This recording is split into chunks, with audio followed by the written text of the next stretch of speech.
Hello everyone, my name is Tech Weasel. I am a 12-year-old kid and I code Roblox games. In the last 4 videos, we've built many things in this fun little game that we're building. In video 1, I showed you how to use the toolbox and shape blocks and objects. In video 2, I showed you how to build power-ups. In video 3, I showed you how to make tools. And in video 4, I showed you how to make more tools. Pretty long subject, honestly.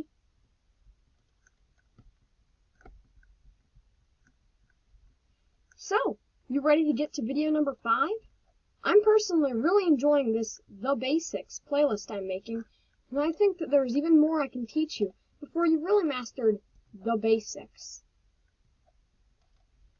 So, what are we going to be working on today? Glad you asked.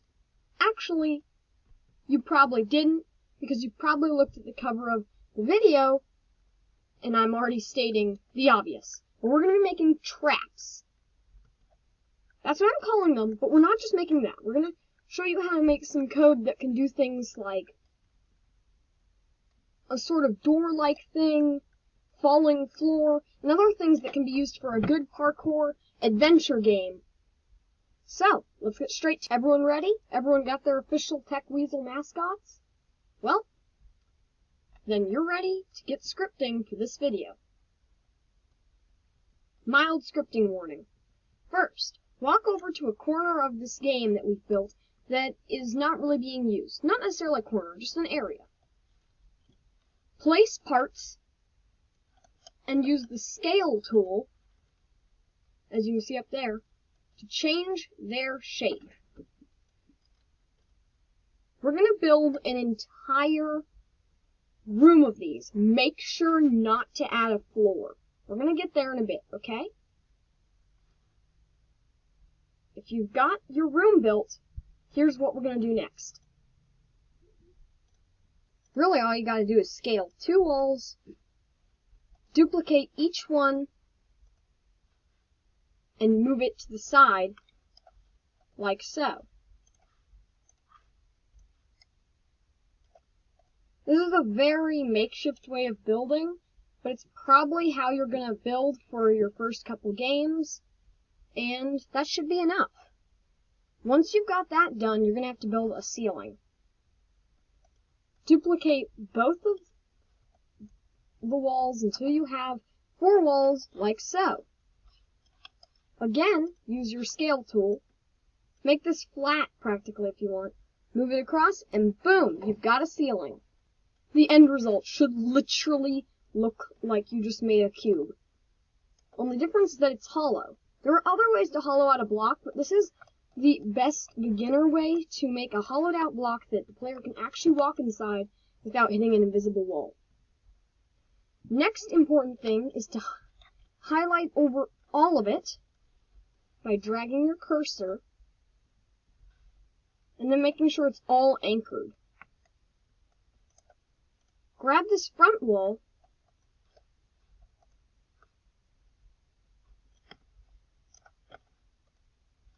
duplicate it, move it up like so, duplicate the main wall again, move it to the side, and then grab the main wall and move it like that until you have a doorway opening. Again, this is a makeshift beginner's way of doing this. Click play to make sure your player actually fits in the doorway and it's not overly large or overly small. If you've done this correctly, your player will be able to walk in and out of the room. If the entire room collapses, you forgot the anchoring step. So, once your game is loaded, just walk straight in the door. Use your speed tool to walk over the building. Walk inside, and for me, it's a almost perfect fit. I fit inside. The shading's a little bit intense. The portal kind of blends in with the back wall. But I do fit in. The balloons of my little ferret friend here and my other ferret both get a little clipped through the ceiling. But for now, this will be good. Okay.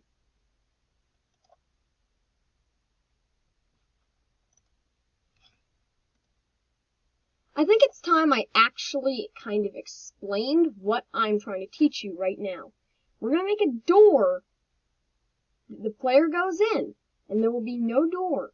And then it slams behind them, and they're trapped in the room. And then we're going to do some more stuff that happens when they're trapped in the room. Build a block that fills the gap perfectly. You might want to even go into the walls a bit. Make sure it's anchored. Go into its properties. And turn off Can Collide so the player can walk through it. Then go to Transparency and set Transparency from 0 to 1. Now you may be surprised, but 1 means there is more transparency, meaning it's transparent. 0 means there's less, which means you can see it quite vividly.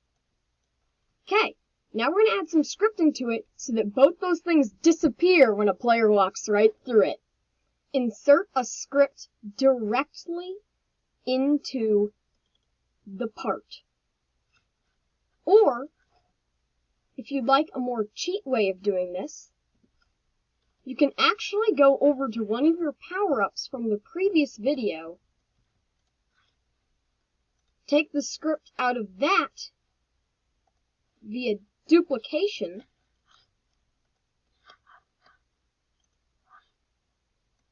move that script into your new part,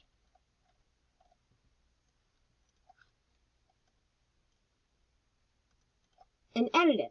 Now, I'm not expecting you to have necessarily done the previous videos, but if you have, this is a great shortcut that'll save you some good time. If not, I simply want you to copy the code on screen, function untouched, hit local human equals hit.parent, find first child, humanoid. We're checking to see if the thing that hit it is a humanoid as in a player. Okay. Get rid of everything human.walkspeed, so now all you should have is human.nothing. What we're going to write is this. Delete the entire human part down there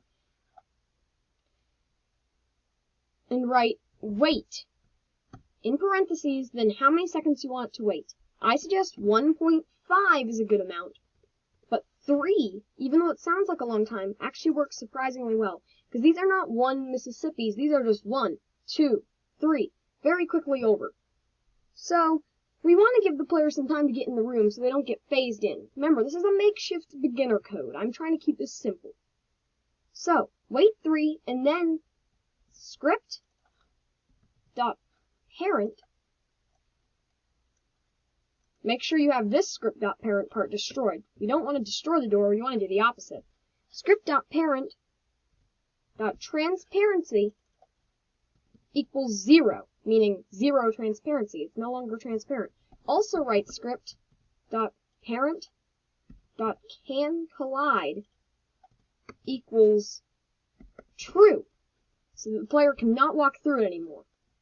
There are ways to make it so this trap resets by basically adding another wait and then adding all the code just opposite. We're not going to do that. We're going to make this a permanent lock the player in. Of course, they can reset their character, and I'm not going to tell you how to prevent that until a later video, but you can stop them from resetting. Click play here and join your game. We can add sound effects later, but for now, walk into the room. You'll be in the room for a couple seconds, 3 seconds precisely. You'll turn around, and this door will have locked behind you. You can change it to 1.5 like I suggested if you want to make it a quicker, more immediate response, but there's a chance that the person will get stuck in the door because of that. Okay, next let's make it so the room is a bit more dangerous. Drag your mouse over the entire thing. It's anchored, should be highlighted. If it's not, then something in the build is not anchored. Then we're going to click Group, which will turn it into a model in the Explorer, which just holds the whole thing. Move it, you heard me, over the edge so that nothing but the first wall is there. Then, grab the ceiling part, if you can find it, and duplicate that ceiling to be our floor. One most important fact, though, is that this floor cannot be touching anything else. We have to make sure that this floor is not phasing or clipping through anything. Once you've got that down, use the same code from the last door. Add it to your floor.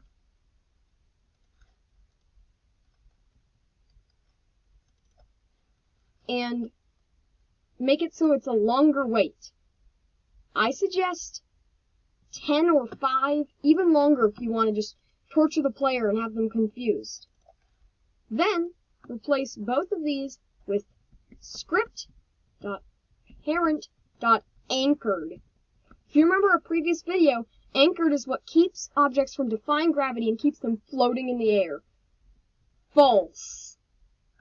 Now, if you have been paying attention to the previous videos, you might be able to guess. I don't blame you if you can't, though, what this is going to do. Let's, test it. Oh, I'm an innocent player testing this game. Wow, this looks like a fun room to walk in for some reason. Maybe there's some treasure in here. No, nothing. I'll just leave. I can't leave. Oh, no. I am trapped in the room. However, shall I... Ah! And the floor literally falls. I think that is a really cool graphic way of basically making the floor go away. But you can literally copy and paste the same code from the door, if you want, into the floor. Okay, there is nothing I can say except that was epic. You know what? Let me say that. That was epic. The player gets locked in a room, completely... Okay, maybe there's a little suspicion, but mostly not suspicious at all, thinking it's some kind of room. If you want, you can even add a wall that is invisible, so it looks like it goes into a room full of treasure or something, but then they get locked in here.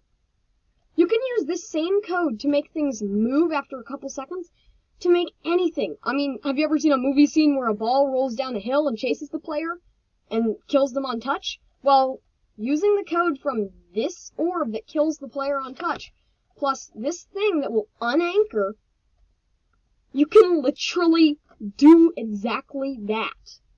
Of course, they'd have to touch the ball. There are easy ways around that I'll do in a part 2 or something.